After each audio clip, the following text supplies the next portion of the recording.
تازہ ترین ویڈیوز کے لیے چینل کو سبسکرائب کر کے بیل آئیکن اور آل نوٹیفیکیشن پر کلک کریں تاکہ آپ کو ملے ہر اپڈیٹ سب سے پہلے۔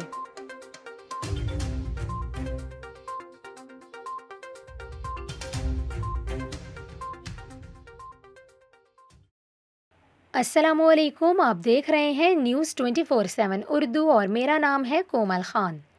ناظرین، ابھی آپ کو سعودی عرب سے خبر دیں، سعودی حکومت نے عمرہ پروگرام کے لیے اب نئی شرائط جاری کر دی ہیں۔ نائب وزیر حج و عمرہ کے مطابق خلیجی ممالک سے آنے والوں کو کورونا ویکسین کا کورس مکمل کرنا لازمی ہوگا۔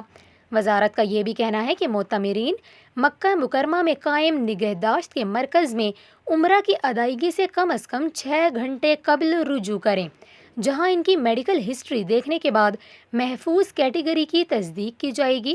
وزارت حج و عمرہ کے مطابق محفوظ کیٹیگری کی تحقیق ہونے کے بعد عمرہ کے لیے آنے والوں کو مخصوص کمپیوٹرائزڈ ڈیجیٹل کڑا دیا جائے گا۔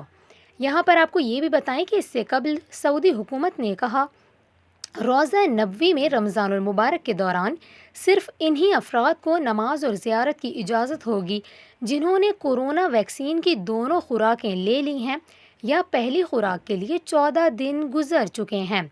اس کے علاوہ کورونا وائرس سے شفایاب ہونے والوں کو بھی داخلے کی اجازت ہوگی۔ انتظامیہ نے رمضان کے دوران نمازیوں اور زائرین میں روزانہ 1 لاکھ آب زمزم کی بوتلیں تقسیم کرنے کا انتظام بھی کر رکھا ہے۔ مسجد نبوی کی پرانی عمارت میں 450 قالین بچھا دیے گئے ہیں۔ مسجد نبوی کے کسی بھی حصے میں رمضان کے دوران زائرین اور نمازیوں میں سحری کی تقسیم پر پابندی ہوگی، جبکہ آخری عشرے میں اعتکاف بھی نہیں ہوگا۔